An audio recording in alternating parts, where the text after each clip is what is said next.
It did.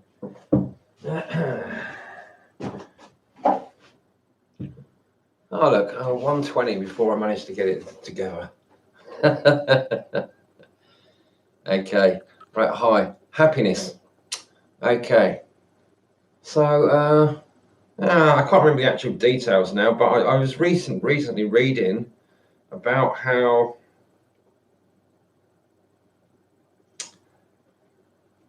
pursuing happiness is like a mistake.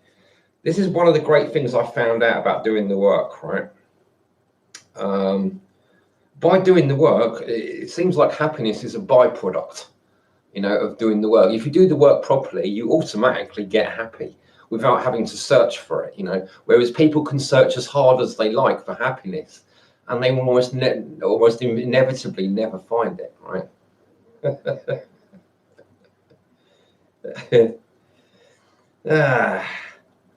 So to me, like little revelations like that, and are just I like a clear demonstration of why doing the work is the right thing to do, Yeah. What was that quote I quoted lately?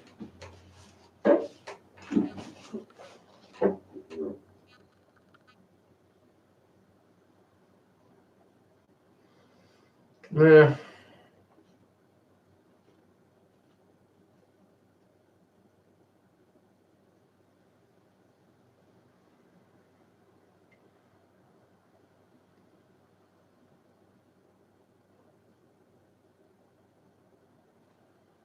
I hate. One of the things I hate about books is that you look for a quote and you can't remember. I can't remember where it was, and I can sit there reading the whole book from back to front or flicking through it for ages and ages, and not get anywhere near finding the the quote that I'm looking for.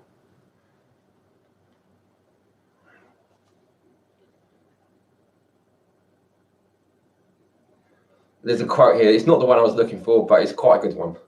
We should tackle reality in a slightly joking way, otherwise we miss its point. Lawrence Durrell or Dowell. Okay, that's kind of what it's like really for me, looking at quotes. Okay, happiness. What was I going to say about happiness?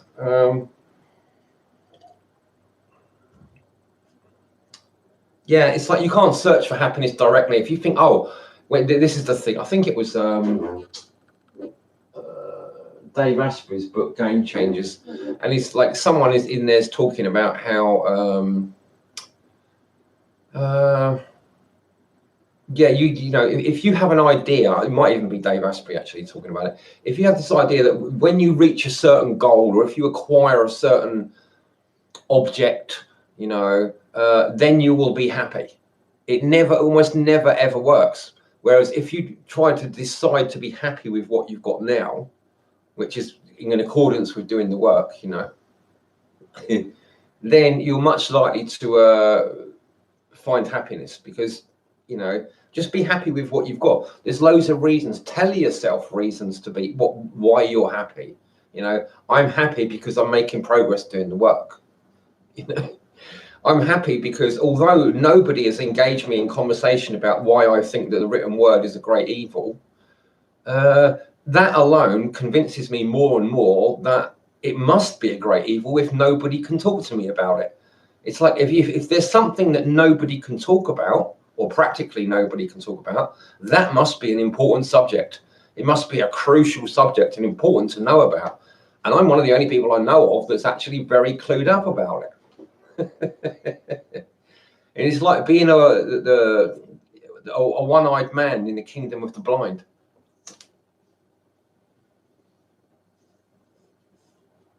I'll probably stop making videos about it now. I just probably think, right, there's no point in making videos that, you people can't talk about it. It's like you've got like a big portion of your consciousness missing, like a big empty space. It's funny because that empty space, it's like it corresponds to the right brain. The right brain is like the feeling, intuitive part of the brain, the instinctual, you know, seeing the big picture. It sees clearly what's going on. Okay. Now, for those people, most of you that are left brain, when you're like looking at things, your right brain is still there. It's still doing its thing, but it just hasn't got anything to offer because the left brain has taken control and it thinks it knows stuff, right?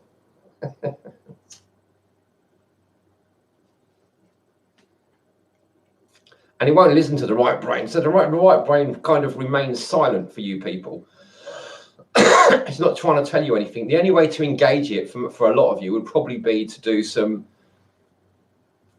I think I talked about this yesterday. I'm just repeating myself. Holotropic breathing. You'd have to find it. There's the thing is, right, most of these things, they require someone there to sort of like oversee what you're doing, you know, like an expert to oversee it, because most of you have been brought up as left-brained like animals and you don't know any different. So even when someone like me talks about the right brain, you can't understand what I'm talking about because you don't have any like understanding or access to right brain material. You do, but you don't recognize it as anything worthwhile or of value at all, because it's like it's like an emptiness, something that you don't use ever. It's like a muscle that you never use. You never have used it, you know. So it's like it's meaningless talking about it.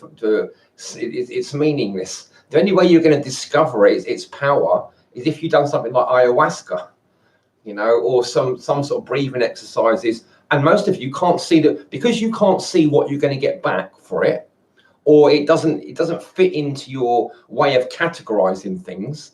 You won't pursue those things. The vast majority of you won't pursue those things, and you're just totally wasting your lives. This is why I talk about this stuff, because I'm trying to get you to sort of like realize that you're just wasting your lives if you're not looking into these things. You're never going to find happiness.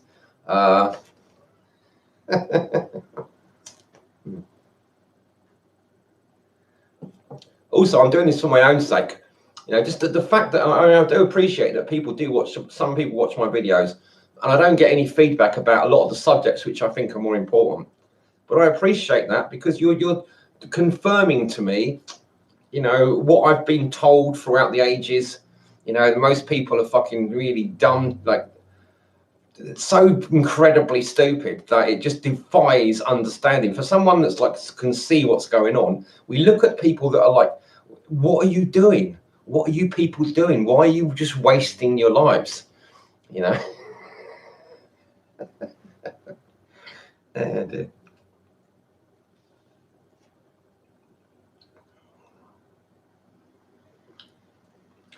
So anyway, what I've discovered is happiness is actually quite straightforward to achieve.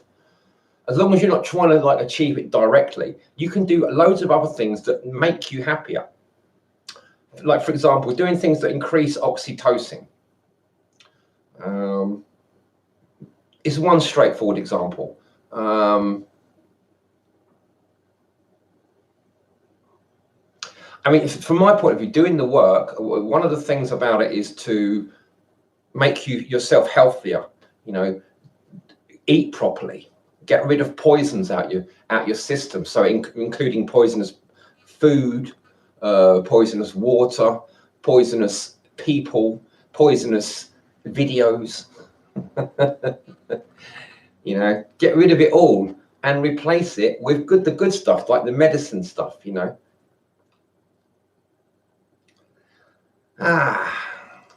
What was it I found out recently? Going into nature like inoculates your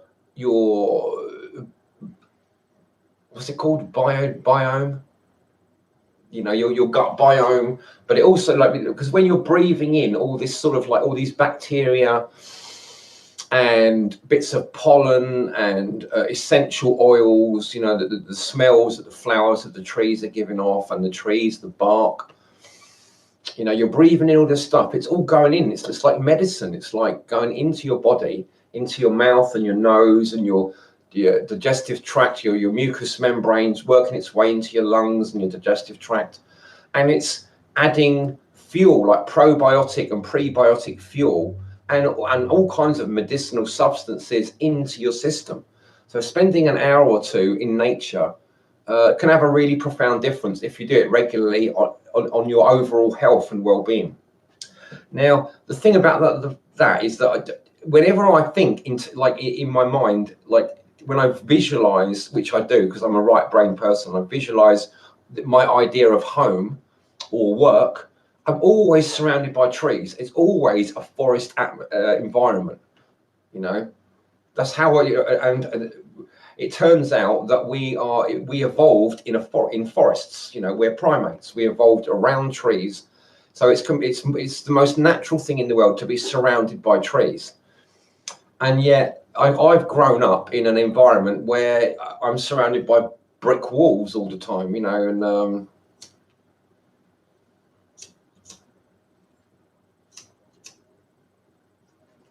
trees and forest is more or less a rarity. I mean, you can go and find it, you know, but it's like you have to go into like a park and it's all managed, and it's not natural. It's like you know, it's not like you're growing your food there. People that live a long time and are healthy live in quite often by the sea, so they've got access to fish and seaweed and stuff and shellfish, but also forests, and they grow their own food around where they live in like. And they've been doing this for like a really long time, and their lifestyle hasn't changed. They don't need technology. You don't need like this is what I've discovered, like when doing the work and finding out how people live a long time. Basically, it's nothing to do with technology, and it doesn't really depend on supplements. It's much more a case of having a good community and eating properly, eating really good quality food, a wide variety of good quality food that connects with nature, you know, like, you know, so it's more vegetables, you know, some fruits, things that contain lots of polyphenols, so like wild herbs. I've just been thinking we could set up like we need to build villages. This is what we need to do: build villages like that, set up like that, so they're quite close to the sea. They've got like a bit of forest.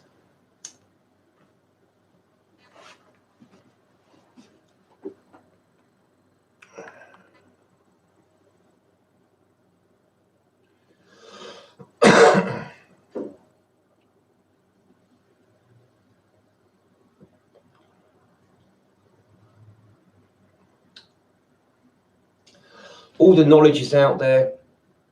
It really just takes people's like will and determination and desire to do these things. What I've started to think is that everybody wants the same thing. They all want this. They all want this lifestyle of like, you know, being healthy, being happy, you know.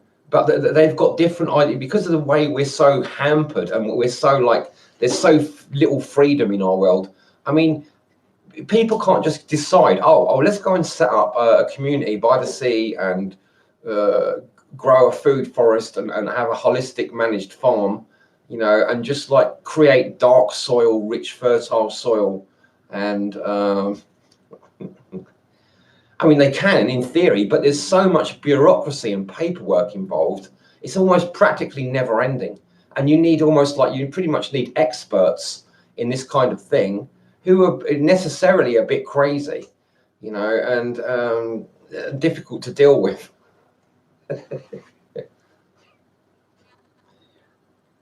Ah, dear. Anyway, being a right brain thinker, I'm looking at the big picture. I'm seeing the big picture. I know most of you are probably watching are left brain people. You're dominated by left brain thinking and rationalization, and you don't see any way to make these sort of things happen. The problem with that is the alternative is just heading towards destroying the whole planet. It's not an alternative. You know, it's not an alternative. Your way of thinking is wrong. You know, you've got it all fucking wrong. We need to build villages that are self-sustaining and don't require any technology or the written word. You know, we need to go backwards. We're moving forwards far, far fucking too quickly. You know, in terms of evolution and how we've progressed, we've all of a sudden, it's like we've been fired out of a bullet, out of a gun. You know, it's like from moving really, really slowly at a snail's pace for like millions of years, all of a sudden we've just gone pew, like out of been shot out of a fucking gun. And it's absolutely stupid, incredibly fucking stupid and irresponsible. And we're already destroying the world. You know, we're already in a man-made mass extinction event. And this is absolute, there's no excuse for this kind of behavior. You people are all fucking clearly insane. You know, you're clearly insane. This is one of the things why I have to make videos and keep repeating myself about the written word. Nobody can talk to me about it. That proves you're insane. Nobody can talk to me about it. That proves you're insane. It proves it beyond any shadow of a doubt. You know, all the people that are watching my videos, which is not that many, but the fact that no one can talk to me about it, and I've emphasized that I really, really want you people to talk to me about the written word, and no one can come up with anything to say at all over years and years and years. That is like, that proves you're all mad. You know, it absolutely proves it.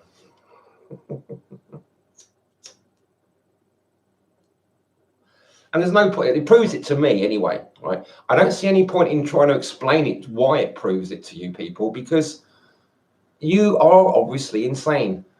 You know, it's too obvious to bother. There's no point. If I had to try and explain it to you, because you can't already see it, it's like one of those things, you just can't teach people stuff. If somebody needs to know something, then they need to work it out for themselves. There's no amount of explaining it to people will make any difference.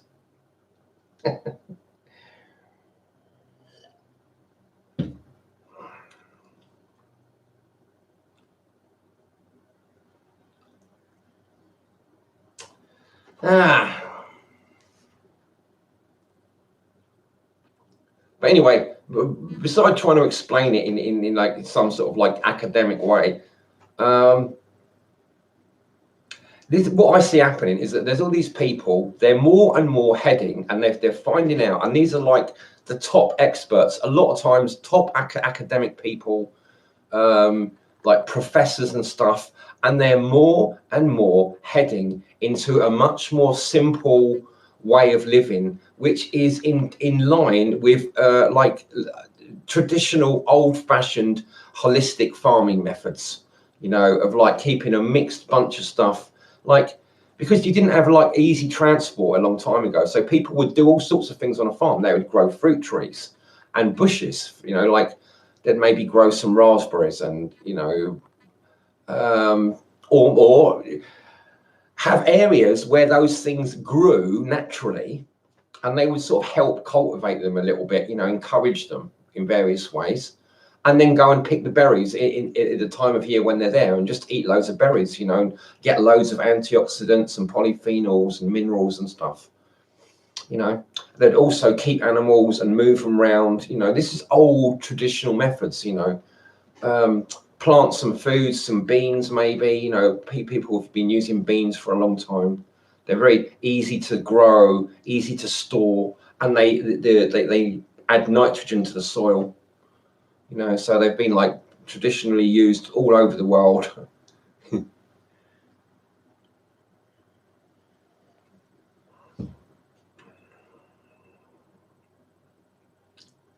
I strongly expect, you know, suspect people would have used hemp.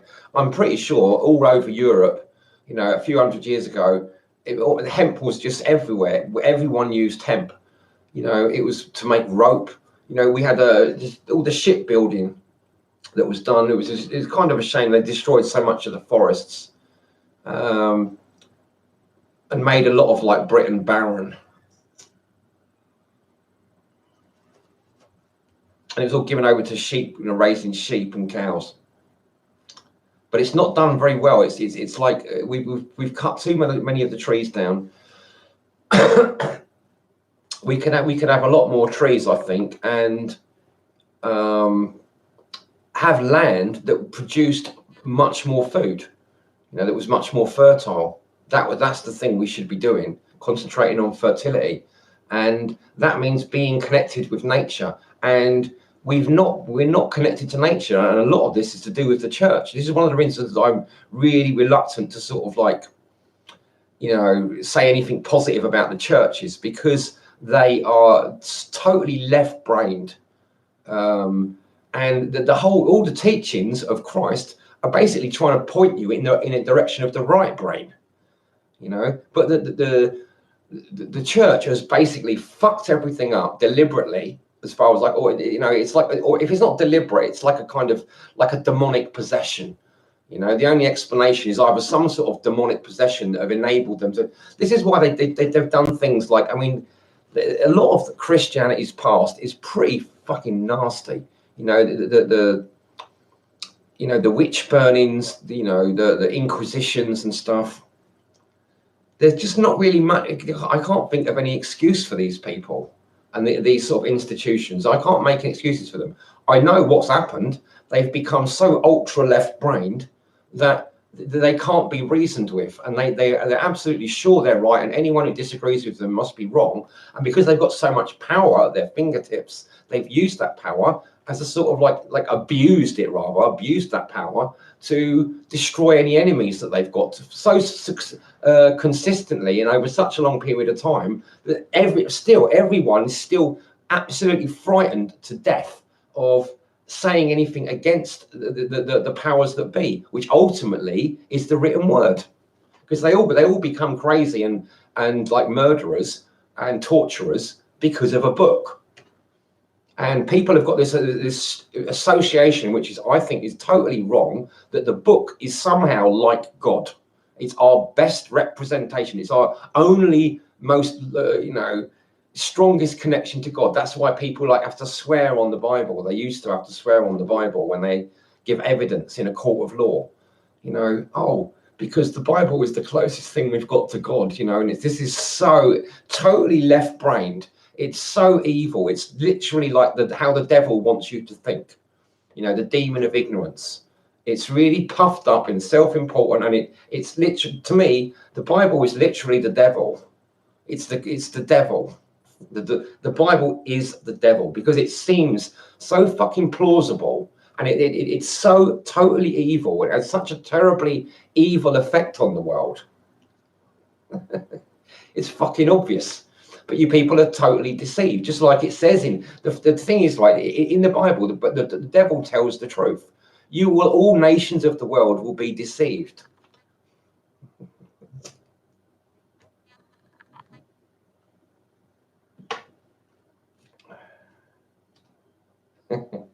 And you're like herds of sheep. It's like there's no you all just herd together. You like fucking Agent Smith. All acting and appearing exactly the same,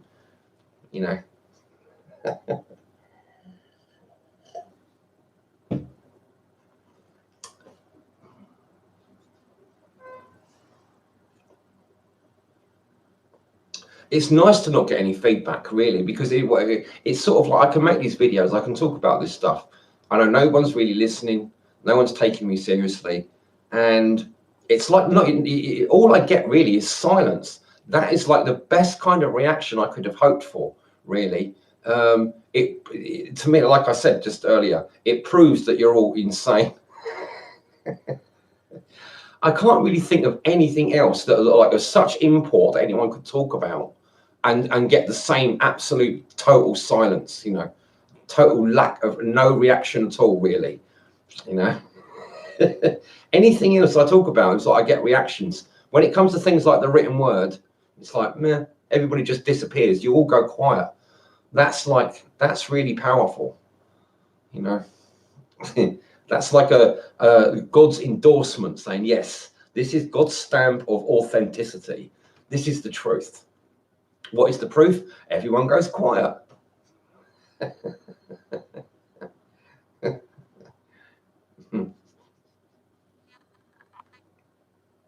It's funny because what it encourages me to do is to reevaluate and reanalyze everything I've thought about. and studied in terms of the written word. So, I go back to Socrates. And the things he said about it, how, people that have the written word are just,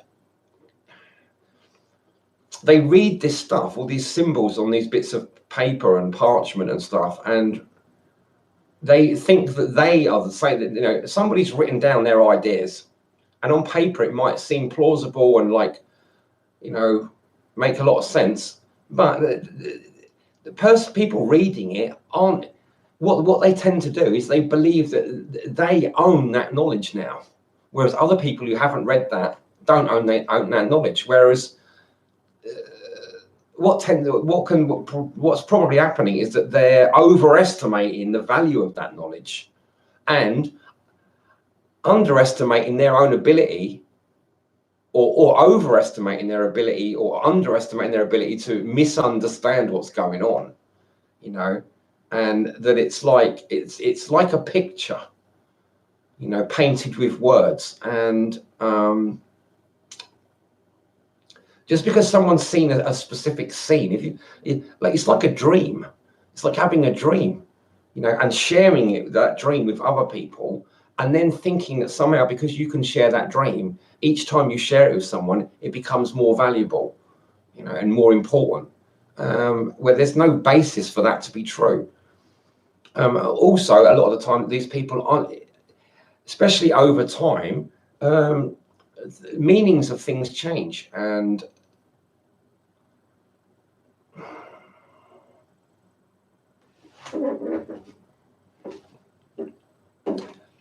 it's hard to explain it, because when you explain it, you're forced to go back into the left brain territory.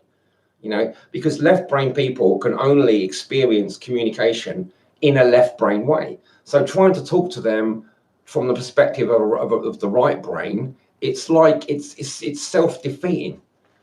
That's one of the problems of the written word, is that because these people have got it wrong, but yeah, they're so totally convinced they've got it right. There's no way to convince them they've got it right wrong, until things get so bad for everybody that they've got absolutely no fucking choice to admit that somehow something's gone wrong, and it must have been something to do with humans, because even then it's going to be really hard. These people are very, very extremely reluctant to admit that they've got it wrong in any way, or they don't know what they think they know. It's almost impossible. They're like, it's like Agent Smith. I don't really like the character of Agent Smith in the Matrix films, because you can't argue with him.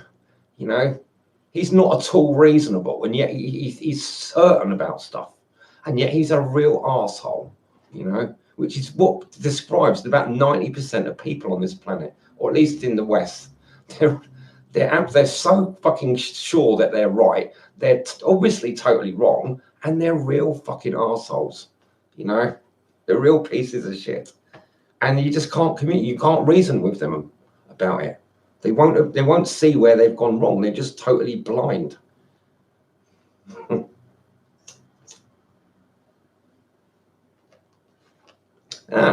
Let's go back to happiness then, because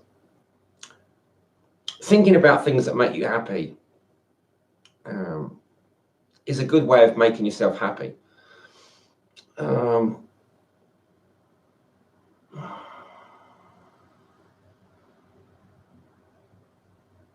And doing the things, that's the thing, right? Yeah, it's one of these things is quite straightforward in terms of happiness. Just get rid of things out of your life that make you unhappy, right? And use up a lot of your energy, without actually giving you anything back.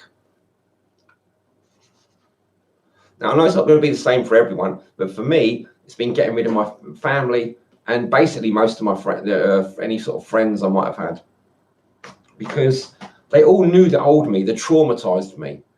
And, if I want to make progress and do the work, I have to cut myself off from them. This is why it's often been called the Hermetic path, and why in Eastern countries, it's been traditional quite often for men, sometimes women, when they get, after they've had children and they like their children have grown up, you know, maybe in their 50s for men, 40s and 50s, they might decide, right, okay, I'm going to go and live in the mountains and become like a hermit and meditate and stuff. And the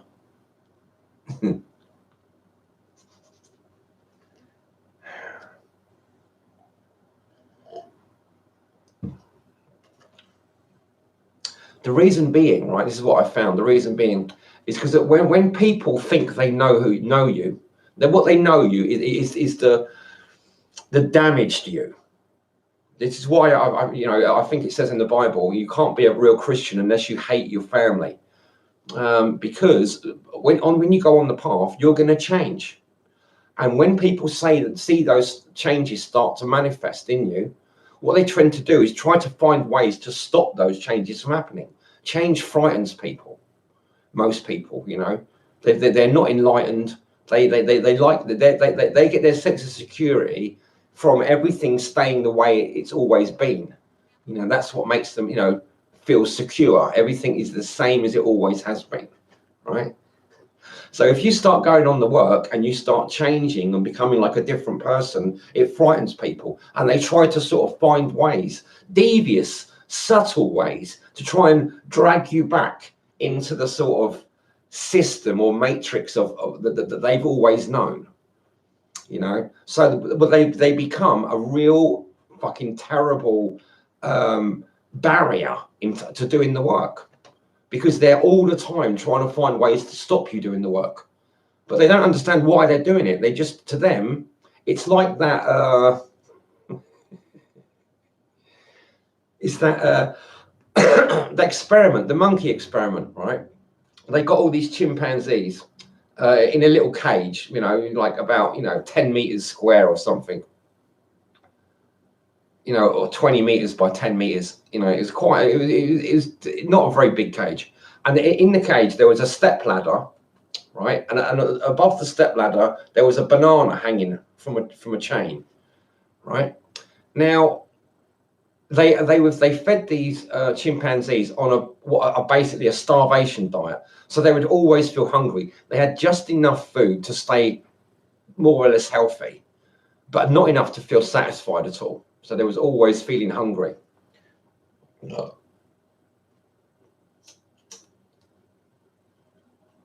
So they put this step ladder with the banana hanging above it, and of course the monkeys started going up the step ladder to try and get the banana. But as soon as they did that, somebody outside the cage would aim a high pressure a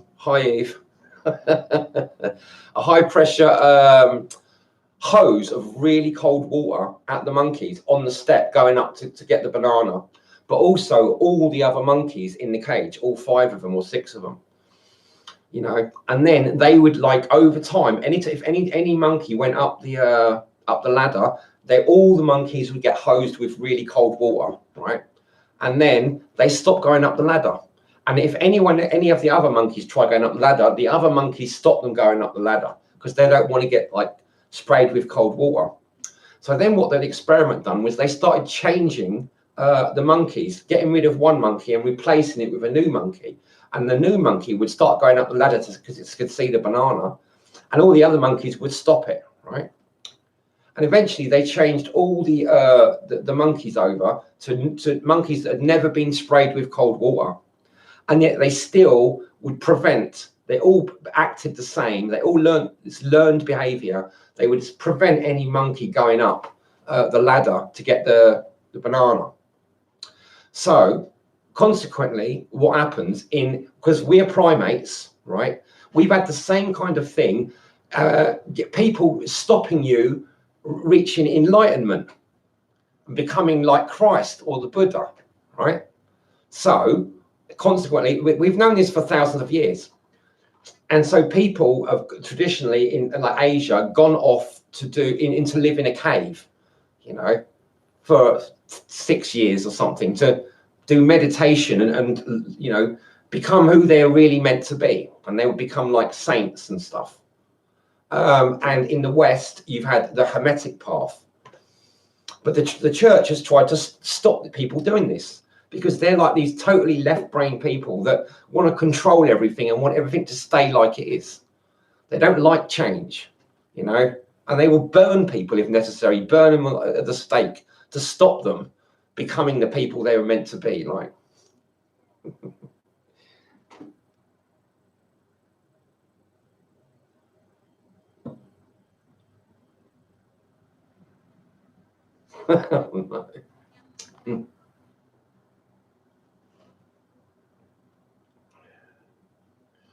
oh, you've got a sob story today, then, Eve. Okay, then.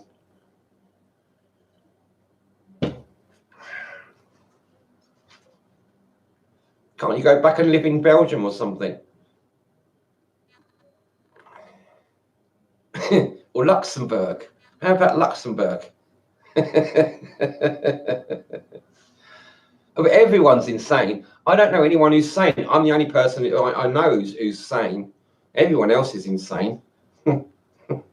This is like this is a mental hospital where I live, right? But these four walls are the outer walls of the mental hospital. Everywhere outside of these four walls is the insane asylum. This is where everybody, all the mad people live. I'm just the person who's in charge. So how can I help you? Is there anything I can do for you to make your life more comfortable?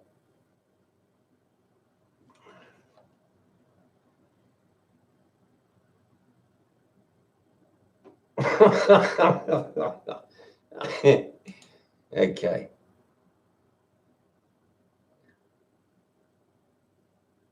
Yeah. I think you meant easy peasy. But yeah, everything else seems okay. Well, that's great to hear. Oh, well, I'll look forward to some excitement over the next few weeks then, shall I?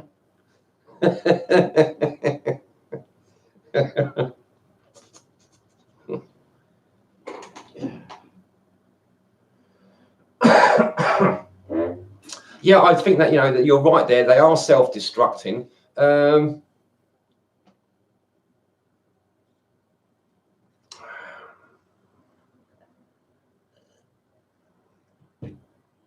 I sometimes think the way forward is to like just don't do very much. I like my videos to I quite like this thing with my channel where I don't have many viewers, and but I do appreciate the small amount that I get, people like yourself, and there's a good few handful of other people that come on in now and again and talk to me, and that's always nice. And I prefer that to getting hundreds of people that I can't follow because there's too many people.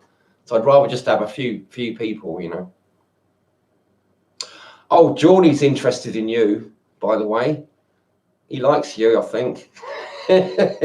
He's been mentioning me to you,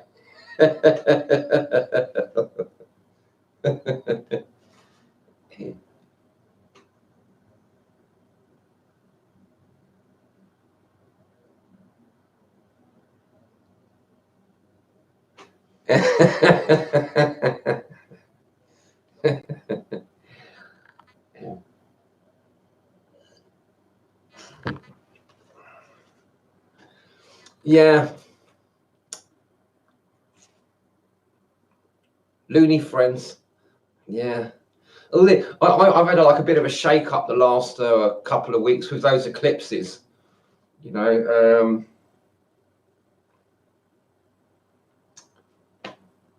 was right in my fourth house of like the home, and 10th house of like career, and they're very small houses in my chart, only about 12 degrees, right bang in the middle of them, so quite powerful for me. Very rare that these kind of things happen, probably more or less once in a lifetime, right. Yeah, or maybe twice in a lifetime, 2 or 3 times out of a lifetime, but probably once when I was a kid and I was too young to appreciate it. Now's the time where I'm getting like this eclipse right in my 4th house and 10th house. It was in my 4th house of home, so already It was the new moon one. So immediately I started fixing up my bedroom. Started cleaning my flat a little bit, although you probably can't tell from watching this video. But I have done a little bit of cleaning up, fixed my bed up, made my bedroom all dark. Hi, Snowy.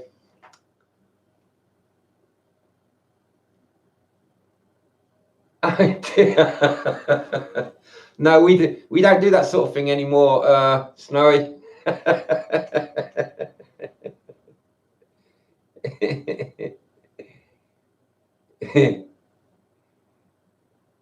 Yeah.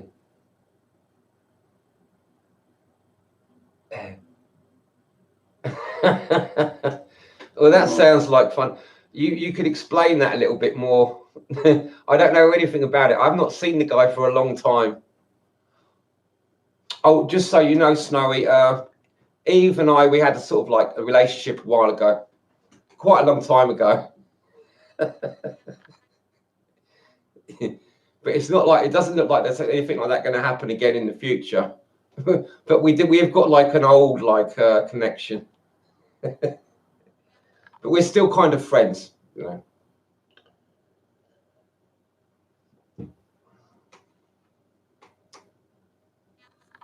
Yeah, Snowy's someone I met here on YouTube. I think mainly it was the MGTOW thing, because I went a bit MGTOW. That's an interesting subject, you know, men going their own way.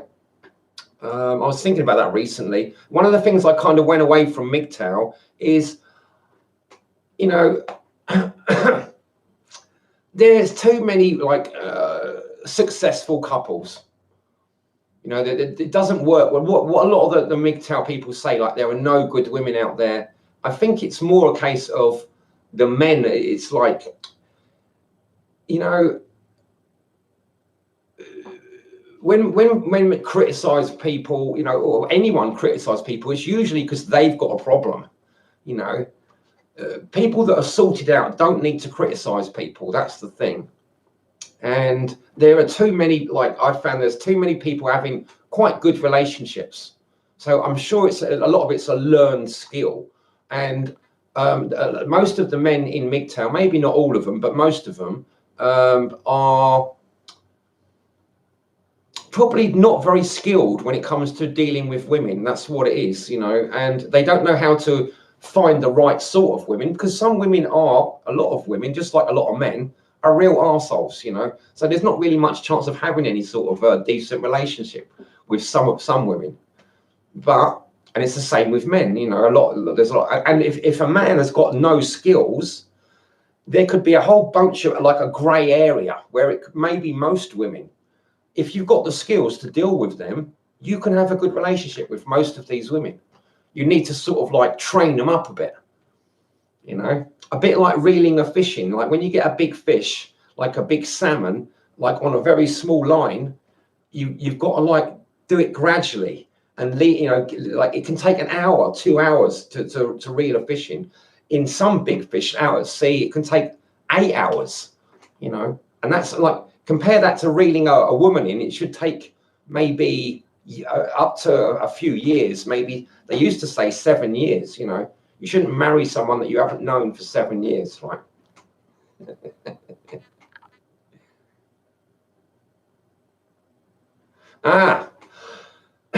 Well, see, that's the thing. I mean, it's like, I don't think that's true. I think there's nice girls out there. They don't look that nice, maybe. They don't seem that nice because you haven't learned enough about them. You don't know how to deal with them, you know. Well, that's my way of looking at it now. And I think it's what's been holding me back, getting more involved in MGTOW. I've got this sort of intuition, a sort of deep feeling that there are lots of nice women out there, but they have to be, it's like if you find a weed growing, right, you could dig it out and grow it and develop it into a nice plant. If you look after it, if you tend it, you know, it's like a lot of it's how things are treated, how people are treated, you know, and can make a lot of difference to how that they act and how they respond to things, just like plants do and animals do. You know, people are just the same. We essentially got so many of the same DNA. We act the same way. We act according to how people treat us and like our environment and stuff like that. You know.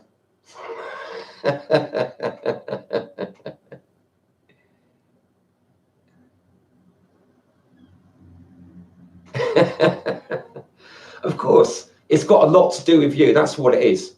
That's what I think. And I've watched some of these coaches. What's the guy? I forget his name now because I haven't watched a lot of that stuff. There's the guy. He's got quite dark hair. He's quite tall, American, and he talks. He's got this book about looking under the bonnet of women, and it's all about talking and how to talk to women. It's how to sort of like get, and other people like Dave Asprey I've looked at recently. A lot of it comes from respect. If you don't respect women properly, know how to respect them, then they're not going to respect you, and that's when they leave you for guys and go off with your best friends, for example. You know. But mostly, if you can respect them, or what it is, all the successful relationships, what the one fundamental thing that goes on is the men respect the women. That's what the main thing is for successful relationships. After that, it's like a good sexual relationship. You know, it's like apparently that's probably about second most important thing. But firstly, the man has to respect the women. I think there's some sort of like logic to this because we're in like a patriarchal society, and women have traditionally had a lot less respect than men. They have certain areas, you know, where they can like, but generally speaking, it's like they haven't had the same level of respect and power in society as men have had. Although I know nowadays it's all different. You've got oh, message retracted. That's weird.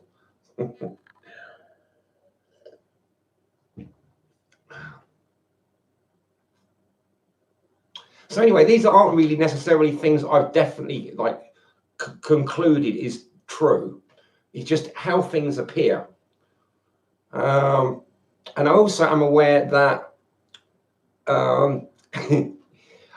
how you view things can affect reality. You know, there's like quantum science that backs this up. So just how you decide to think about things can affect the reality of things.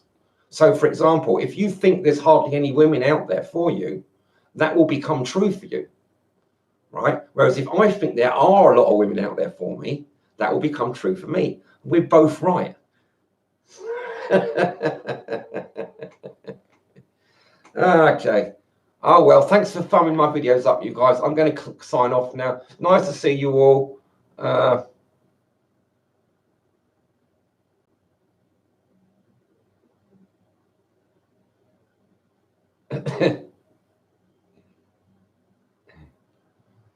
Anyway, right. Thanks for watching. Bye.